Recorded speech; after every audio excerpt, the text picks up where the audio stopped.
My name is Clara Bennett, and I'm 35 years old. Last month, my parents flew across the country to attend my sister, Sophie's, housewarming party.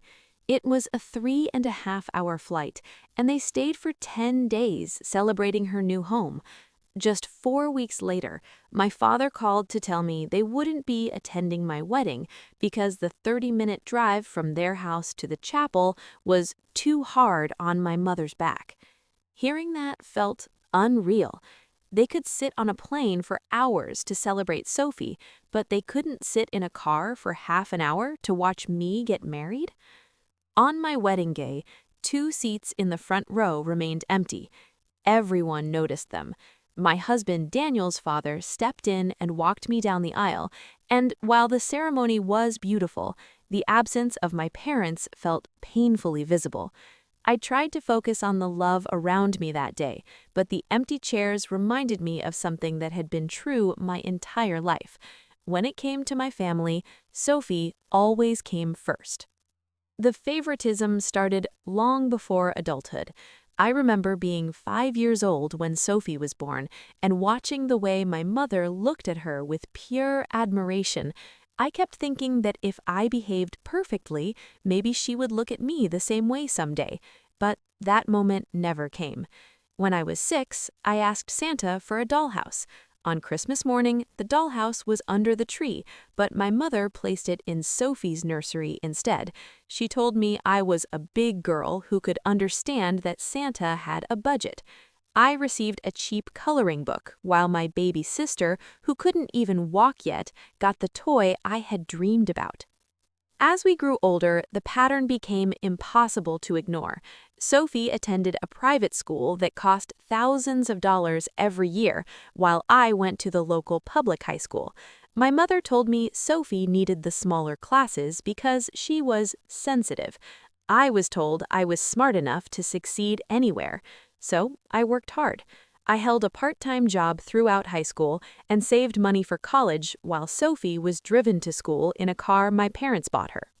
When college arrived, I was accepted to a good university with a partial scholarship. It helped, but I still needed loans. By the time I graduated, I owed more than $50,000. 2 years later, Sophie enrolled at the same university. My parents paid for everything: tuition, rent, books, and spending money. They even paid for a year abroad in Italy. I once asked my father if they could help me with a summer study program that cost $4,000. He said they couldn't afford it. A few months later, Sophie received a brand new car. After graduation, I built my life without their support. I found a job in university admissions and slowly worked my way up to a stable career. Despite everything, I still sent my parents $400 every month to help with bills. Looking back, I realize it wasn't really help. It was a habit formed by years of trying to earn their approval. Meanwhile, my student loan payment was over $700 each month. I struggled financially, but I kept paying both. Everything changed when I met Daniel. He was an English teacher who noticed things about my family dynamic that I had normalized. He saw how my parents responded enthusiastically to Sophie's messages, but barely acknowledged mine. When we announced our engagement, my mother responded hours later with a short "congratulations." It was the same pattern I had lived with my entire life. Sophie married a wealthy real estate developer the year before my wedding, and my parents contributed a large amount of money to that event. They even asked me to cover the cost of an expensive gift for her, with the promise they would repay me later. They never did. When Daniel and I planned our wedding, we kept it simple because we were paying for everything ourselves. 12 days before the ceremony, my mother called to confirm the time. Then she casually mentioned that the drive might be difficult for them. I knew immediately what that meant. A few days later, my father officially confirmed they wouldn't attend because of my mother's back pain. The excuse felt even more insulting because they had recently flown across the country to visit Sophie's new vacation condo. That moment made it clear where I stood in their priorities. 3 weeks after the wedding, my father appeared unexpectedly at my office carrying a thick accordion folder. He said he needed to discuss a family matter related to my late great-aunt's estate. Apparently, she had left money to be divided between Sophie and I.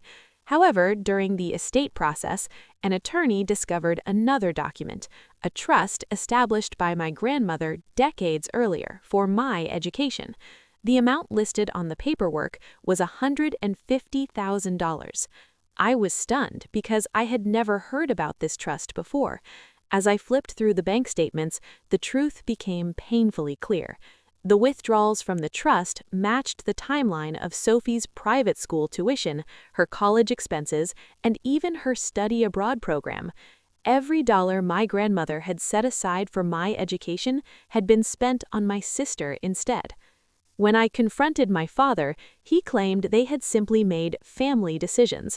Then he asked me to sign a legal document confirming that I had received the trust money so the estate lawyer would stop investigating. He said it would prevent complications for Sophie's inheritance. In that moment, I realized he hadn't come to apologize or explain. He had come to ask me to lie for him. After he left, I discovered a sealed envelope in the folder, addressed to me in my grandmother's handwriting.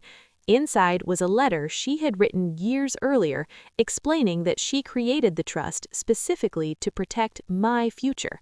She even warned that if anyone misused the money, I should fight to reclaim it. Reading those words felt like hearing someone finally acknowledge the truth I had lived with for years. The next day, Daniel and I met with a lawyer who specialized in trust disputes. She confirmed that my parents had violated their legal responsibilities as custodians of the account. They had no right to spend that money on another child. We sent a formal demand letter requesting repayment of the full amount plus interest. Within 2 weeks, their attorney contacted us to negotiate a settlement. They knew that if the case went to court, the evidence would expose everything. Eventually, my parents agreed to repay $188,000. To cover the payment, they had to sell the house they had lived in for decades. When the first check arrived, Daniel and I went straight to the bank. That afternoon, I logged into my student loan account and paid off the entire balance in one payment. 10 years of debt disappeared instantly. I even paid off Daniel's remaining loans, something neither of us had ever imagined would happen. With the rest of the settlement, we placed a down payment on a small house with a front porch and hardwood floors. It wasn't luxurious, but it was ours.